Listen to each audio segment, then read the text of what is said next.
दोस्तों, आज भारत और साउथ अफ्रीका के बीच दूसरे टेस्ट मैच का पहला दिन खेला गया और आज का दिन बेहद रोमांचक रहा। इस वीडियो में हम आपको आज के खेल का पूरा हाइलाइट्स बताएंगे, तो वीडियो को अंत तक जरूर देखें और अगर वीडियो पसंद आया तो एक लाइक जरूर करें। दोस्तों, गुवाहाटी के एसीए स्टेडियम में भारत और साउथ अफ्रीका के बीच दूसरे टेस्ट मैच का पहला दिन खेला गया। मौसम साफ था, हल्की धूप थी, लेकिन पिच का मिजाज ऐसा था कि दोनों टीमें बराबर सतर्क थीं। पिच पहले दिन हल्की सूखी थी, लेकिन घास उतनी नहीं थी, इसलिए बल्लेबाजी को थोड़ी मदद तो मिलने ही वाली थी। टॉस हुआ और टेम्बा बाउमा ने बिना किसी झिझक के पहले बल्लेबाजी करने का फैसला लिया। यह फैसला चौथे पांचवें दिन की पिच को देखते हुए बिल्कुल सही था, क्योंकि बाद में पिच टूटेगी और स्पिन मदद करेगा। भारत की ओर से एक बड़ी खबर यह थी कि शुभमन गिल चोट की वजह से पूरी सीरीज से बाहर हो गए थे। उनकी जगह ऋषभ पंत टीम की कप्तानी कर रहे थे। टीम इंडिया ने प्लेइंग 11 में दो बदलाव किए, साई सुदर्शन और नीतीश रेड्डी को शामिल किया गया। साउथ अफ्रीका की ओपनिंग जोड़ी थी एडन मार्करम और रेयान रिकेल्टन। दोनों ही बल्ले से लगातार अच्छे फॉर्म में थे और भारत को अच्छी शुरुआत रोकनी थी। नई गेंद लेकर आए जसप्रीत बुमराह और उनके साथ मोहम्मद सिराज। बुमराह के पहले ही ओवर से संकेत मिल गया था कि गेंद हल्की मूवमेंट कर सकती है। उन्होंने मार्करम को एक फुल लेंथ गेंद फेंकी जो अंदर आई और मार्करम एलबीडब्ल्यू के बेहद करीब दिखे। अगली गेंद पर मार्करम के बैट से मोटा अंदरूनी किनारा लगा और गेंद पैड से टकराकर दूर चली गई। सिराज ने दूसरी तरफ से शानदार लाइन लेंथ के साथ गेंदबाजी शुरू की। रिकेल्टन ने उनकी गेंदों को सामने खेलकर सॉलिड डिफेंस दिखाया। पांचवें ओवर तक भारत ने सिर्फ 4 रन दिए थे और दोनों ओपनरों को एकदम दबा दिया था, लेकिन छठे ओवर में बुमराह ने एक चांस बनाया। उन्होंने ऑफ स्टंप के बाहर थोड़ी मूवमेंट वाली गेंद डाली। मार्करम का बल्ला हल्का सा खुला और गेंद का बाहरी किनारा सीधा स्लिप की ओर गया। यह एक आसान कैच था, लेकिन केएल राहुल ने उसे छोड़ दिया। बुमराह ने अपनी आंखें ढक लीं, क्योंकि यह विकेट भारत के लिए बहुत बड़ा था। कुछ देर बाद जैसे जैसे गेंद पुरानी होने लगी, दोनों बल्लेबाज सहज होते गए। रिकेल्टन ने सिराज की फुल गेंद को स्ट्रेट ड्राइव करके बेहतरीन चौका लगाया। अगले ही ओवर में मार्करम ने नीतीश रेड्डी की एक ओवर पिच गेंद पर एक्स्ट्रा कवर के ऊपर से चौका जड़ा। नीतीश रेड्डी अपनी लाइन को कंट्रोल नहीं कर पा रहे थे और कई बार गेंद लेग साइड में चली जा रही थी, जिसका दोनों बल्लेबाजी आसानी से फायदा उठा रहे थे। 20वें ओवर के आसपास ऋषभ पंत ने गेंदबाजी में बदलाव किया और कुलदीप यादव और वॉशिंगटन सुंदर को लाया गया। उम्मीद थी कि पिच स्पिनरों को थोड़ी टर्न देगी और ऐसा हुआ भी। कुलदीप की गुगली एक बार रिकेल्टन को बीट कर गई और भारत ने एलबीडब्ल्यू की हल्की अपील भी की, लेकिन गेंद ऊंची लग रही थी, इसलिए पंत ने रिव्यू नहीं लिया। वॉशिंगटन सुंदर ने भी अच्छी लाइन पर गेंदबाजी की। कुछ गेंदें ठहर कर आ रही थीं, जिससे मार्करम को सावधानी बरतनी पड़ी, लेकिन दक्षिण अफ्रीका के दोनों बल्लेबाजों ने स्पिन को भी बेहतरीन तरीके से खेला। मार्करम ने सुंदर की एक फ्लाइटेड गेंद को एक्स्ट्रा कवर से चौके के लिए भेज दिया, जबकि रिकेल्टन ने कुलदीप की शॉर्ट गेंद पर स्वीप करते हुए 3 रन लिए। ये साझेदारी इस टेस्ट सीरीज की सबसे बड़ी ओपनिंग साझेदारी बन गई। दोनों बल्लेबाजों ने एक ही रणनीति अपनाई, ढीली गेंद पर रन, बाकी पर डिफेंस। नतीजा ये हुआ कि 25 ओवर के बाद साउथ अफ्रीका बिना विकेट के 79 रन पर पहुंच गया।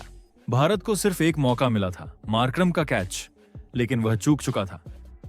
टी ब्रेक में सिर्फ एक ओवर बाकी था और पंत ने समझदारी दिखाते हुए गेंद बुमराह को थमा दी। यह वही ओवर था जिसमें भारत खेल में वापस आया। पहली गेंद शॉर्ट और चौड़ी, मार्करम ने कट किया, लेकिन फील्डर ने रोक लिया। 3 लगातार गेंदें बुमराह ने एक ही लेंथ पर डाली, जिसे मार्करम ने डिफेंड किया। बुमराह उन्हें किसी जाल में फंसा रहे थे। टी से पहले के आखिरी गेंद बुमराह फुल लेंथ पर डालते हैं, मार्करम ड्राइव करने जाते हैं, गेंद अंदर की ओर स्विंग करती है, बल्ले का मोटा अंदरूनी किनारा लगता है और स्टंप्स बिखर जाते हैं। गुवाहाटी के दर्शकों ने ऐसा शोर मचाया कि पूरा स्टेडियम गूंज उठा। बुमराह ने मुट्ठी बांधकर जश्न मनाया और भारत ने आखिरकार सत्र का पहला विकेट ले लिया। मार्करम 38 रन बनाकर आउट हुए और पहले सेशन के बाद साउथ अफ्रीका का स्कोर था एक विकेट पर 82 रन। रिकेल्टन 35 रन बनाकर नाबाद थे। टी ब्रेक के बाद उम्मीद थी कि भारत दबाव बनाते हुए जल्दी जल्दी विकेट निकाल लेगा, लेकिन खेल में अक्सर वो नहीं होता जो टीम चाहती है। कभी कभी विपक्षी टीम भी जमकर मुकाबला करती है और ठीक ऐसा ही हुआ। रेयान रिकेल्टन और नया बल्लेबाज टेम्बा बाउमा मैदान पर थे। कुलदीप यादव को ओवर दिया गया ताकि नए बल्लेबाज पर दबाव बने और कुलदीप यादव ने आते ही स्ट्राइक बदली। नई छोर से गेंदबाजी करते हुए उन्होंने रेयान रिकेल्टन को एक बेहतरीन लेग ब्रेक पर आउट कर दिया। 27वां ओवर, गेंद फुल थी, बाहर की लाइन पर पिच हुई और टर्न लेकर दूर चली गई। रिकेल्टन ड्राइव करने निकले, लेकिन गेंद बैट के बाहरी किनारे से लगकर सीधा ऋषभ पंत के दस्तानों में गई। पूरा स्टेडियम खुशी से झूम उठा। साउथ अफ्रीका का दूसरा विकेट गिर चुका था। स्कोर अब 83 पर 2 विकेट था। यह विकेट भारत को फिर से मैच में ऊपर ले गया। अब ऐसा लगा भारत लगातार विकेट झटकेगी, क्योंकि स्पिनर्स को अच्छी मदद मिल रही थी, लेकिन ऐसा कुछ हुआ नहीं। रिकेल्टन के आउट होने के बाद मैदान पर आए ट्रिस्टन स्टब्स, युवा लेकिन आत्मविश्वास से भरे हुए। भारत को लगा था कि 2 विकेट झटके में गिरने के बाद दक्षिण अफ्रीका टूट जाएगी, लेकिन स्टब्स और बावुमा ने एकदम विपरीत रणनीति अपनाई।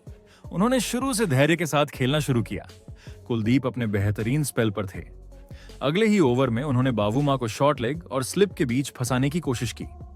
एक बार उनका टर्न होता हुआ लेग ब्रेक बावुमा के बाहरी किनारे पर लगा, लेकिन गेंद स्लिप में केएल राहुल तक पहुंचने से पहले ही जमीन पर गिर गई। दूसरी तरफ स्टब्स शुरुआत में थोड़ा असहज दिखे।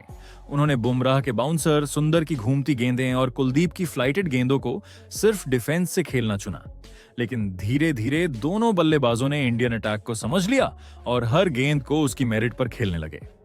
बावुमा ने टेस्ट क्रिकेट की परिपक्वता दिखाई। कोई जल्दबाजी नहीं, कोई बेवजह शॉट नहीं।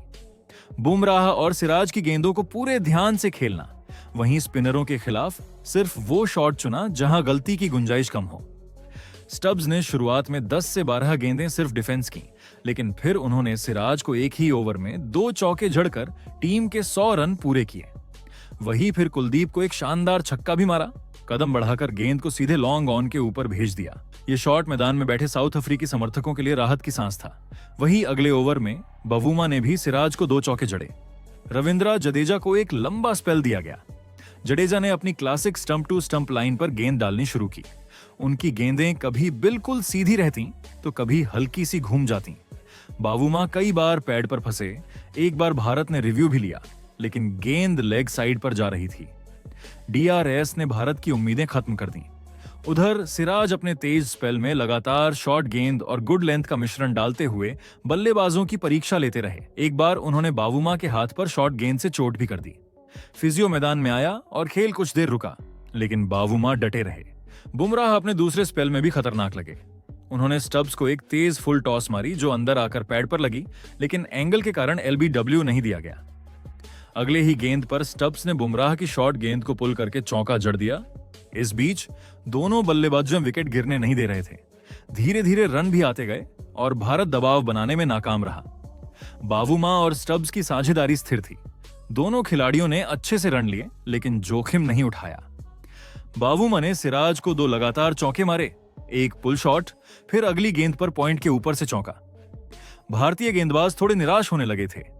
40वें ओवर तक स्पिनरों को हर तरफ से आजमाया गया। कुलदीप ने कुछ गेंदों पर जबरदस्त टर्न लिया तो सुंदर ने हवा में ड्रिफ्ट का इस्तेमाल किया, लेकिन दोनों बल्लेबाज बैलेंस बनाकर खेलते रहे। ब्रेक तक दोनों बल्लेबाजों ने पूरी तरह नियंत्रण में बल्लेबाजी की। रिकेल्टन के आउट होने के बाद यह साझेदारी 40 से ज्यादा रनों की हो चुकी थी। बावुमा का आत्मविश्वास बढ़ रहा था और स्टब्स भी अब टिक चुके थे। भारत को तीसरा विकेट चाहिए था ताकि बढ़ती साझेदारी टूट सके, लेकिन विकेट मिलने का नाम नहीं ले रहा था। 41वें ओवर में वो पल आया जिसने सेशन को और भी रोमांचक बना दिया। कुलदीप ने एक फ्लाइटेड गेंद डाली। स्टब्स एकदम तैयार थे। वे पिच की तरफ बढ़े और उन्होंने ये गेंद लॉन्ग ऑन के ऊपर से छक्का मार दिया। ये सेशन का सबसे बड़ा शॉट था और भारतीय गेंदबाजों पर दबाव बढ़ गया। 50वें ओवर तक दोनों बल्लेबाजों ने भारत की हर गेंद का जवाब ढूंढ लिया था। बावुमा ने मैदान में जगह ढूंढकर चौका भी लगाया। स्टब्स ने कई बार शॉर्ट लेग के पास गेंद गिराई, लेकिन हर बार गेंद या तो धीमी पड़ी या फील्डर तक नहीं पहुंची। बुमराह ने लगातार 2 मेडन ओवर डाले, लेकिन स्टब्स और बावुमा ने शांति से हर गेंद को डिफेंड किया। सुंदर को भी वापस लाया गया, लेकिन गेंद सीधी होने के कारण बड़ा खतरा नहीं दिख रहा था। 53वें ओवर में साउथ अफ्रीका के 150 रन भी पूरे हो गए। लंच से पहले आखिरी ओवर मोहम्मद सिराज को मिला।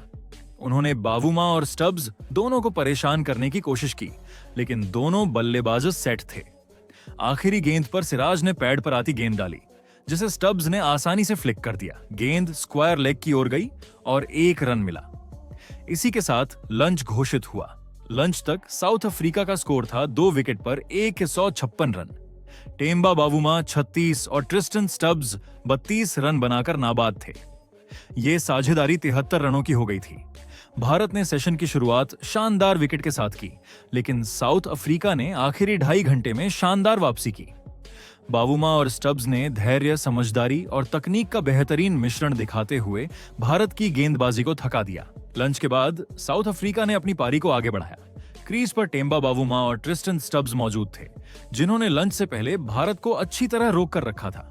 भारत की तरफ से रविंद्र जडेजा ने सेशन की शुरुआत की और पहले ही ओवर में उन्होंने बड़ा झटका दे दिया।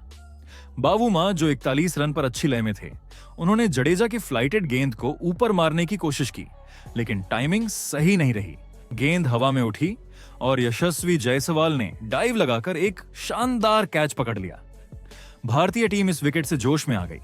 166 के स्कोर पर साउथ अफ्रीका का तीसरा विकेट गिर। बावुमा के आउट होने के बाद क्रीज पर आए टोनी डी जॉर्जी। दूसरी तरफ स्टब्स सेट होकर खेल रहे थे और उन्होंने जडेजा के खिलाफ एक बेहतरीन शॉट खेलते हुए वाइड मिड ऑन के ऊपर से चौका लगाया। ये सेशन का पहला बाउंड्री था और इससे साउथ अफ्रीका थोड़ी राहत महसूस कर रहा था।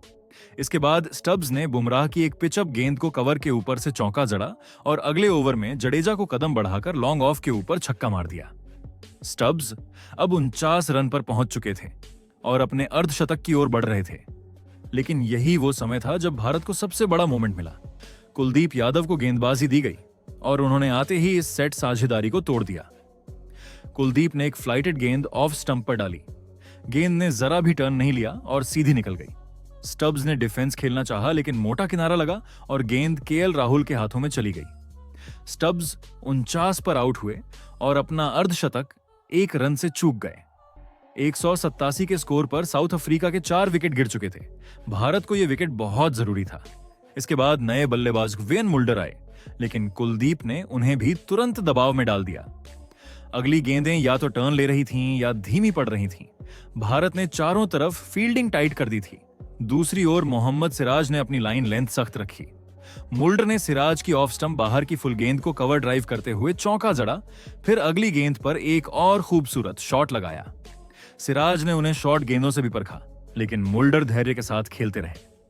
टोनी डी जॉर्जी शुरुआत में थोड़ा संघर्ष करते दिखे, लेकिन धीरे धीरे उन्होंने अपने शॉट निकालने शुरू कर दिए। बुमराह के ओवर में डी जॉर्जी ने एक शानदार कवर ड्राइव खेलकर चौका लगाया, जो उनकी बैटिंग क्लास दिखाता था। जडेजा, सिराज और कुलदीप सब ने मिलकर दबाव बनाए रखा, लेकिन मुल्डर और डी जॉर्जी ने विकेट नहीं गिरने दिया और धीरे धीरे साझेदारी आगे बढ़ती रही। 77वें ओवर की पहली गेंद पर मुल्डर ने गेंद रोककर शुरुआत की, लेकिन कुलदीप यादव उनकी कमजोरी भांप चुके थे और बस अगली ही गेंद ने मैच को झकझोर दिया। मुल्डर ने हवाई शॉट खेलने की कोशिश की, लेकिन गेंद उनके बल्ले पर ठीक से नहीं आई। सीधे हवा में उठी और यशस्वी जायसवाल ने मिड ऑफ पर सुरक्षित कैच पकड़ लिया। मुल्डर 13 रन पर आउट। यह कुलदीप का दिन का तीसरा विकेट था और भारत ने एक बार फिर मैच पर पकड़ बना ली। इसके बाद मुथुसामी क्रीज पर आए और लगातार 3-4 गेंदें बस रोके रहे। कुलदीप की फ्लाइट, लूप और टर्न सब कुछ बढ़िया चल रहा था। इस ओवर में कोई रन नहीं बना और अफ्रीका 5 विकेट पर 201 रन पर था। 68वें ओवर में वॉशिंगटन सुंदर आए और कसी हुई गेंदबाजी की। हालांकि मुथुसामी ने आखिरी गेंद पर एक बेहतरीन पैडल स्वीप खेलकर चौका जड़ दिया। सुंदर ने 59वें और 70वें ओवरों में लगातार एक ही लाइन पर गेंदबाजी करके बल्लेबाजों को रोक कर रखा। पंत लगातार सुंदर को प्रोत्साहित कर रहे थे। इसके बाद कुलदीप आए और उनको देखकर डी जॉर्जी ने अटैक करने का फैसला किया। चौथी गेंद पर उन्होंने बैकफुट से एक जबरदस्त पुल शॉट खेलकर छक्का मारा, फिर अगली गेंद पर चौका। यह ओवर अफ्रीका के लिए राहत लेकर आया। सिराज फिर आए और तेज गेंदबाजी से डी जॉर्जी को कई बार बीट किया। अफ्रीका स्कोर कर रहा था, लेकिन बड़ी मुश्किल से। सिराज पर मुथुसामी ने एक शॉर्ट गेंद को खूबसूरती से फाइन लेग की ओर खेलकर चौका लगाया। सुंदर पर भी उन्होंने बैकफुट कट से चौका निकाला। इसके बाद 80वां ओवर बुमराह लेकर आए और भारत ने दूसरी नई गेंद लेने का फैसला किया। नए गेंद के साथ मुथुसामी सतर्क थे, लेकिन एक बार फिर पेड्स पर आती गेंद को क्लिप करके शानदार बाउंड्री निकाली। इसके बाद नई गेंद के साथ मोहम्मद सिराज ने अद्भुत शुरुआत की। उन्होंने वही किया जिसका इंतजार भारत कर रहा था। हल्का सा बाहर की ओर सीम मूवमेंट, डी जॉर्जी का बिना पैरों को हिलाए बल्ला आगे बढ़ाना, मोटा किनारा लगा और ऋषभ पंत बाईं ओर उड़कर गेंद को दोनों हाथों से पकड़ लेते हैं। डी जॉर्जी 28 रन पर आउट हो गए। मैदान में जोश भर गया। 246 के स्कोर पर साउथ अफ्रीका का छठा विकेट गिर। इसके बाद रोशनी कम हो चुकी थी। अंपायरों ने लाइट मीटर निकाला और फिर स्टंप्स की घोषणा कर दी। दिन के अंत में साउथ अफ्रीका का स्कोर था 6 विकेट पर 247 रन। मुथुसामी 25 और वेरेन 1 रन पर नाबाद थे। तो दोस्तों, आप टीम इंडिया के आज के इस प्रदर्शन को 10 में से कितने नंबर दोगे? कमेंट जरूर करें।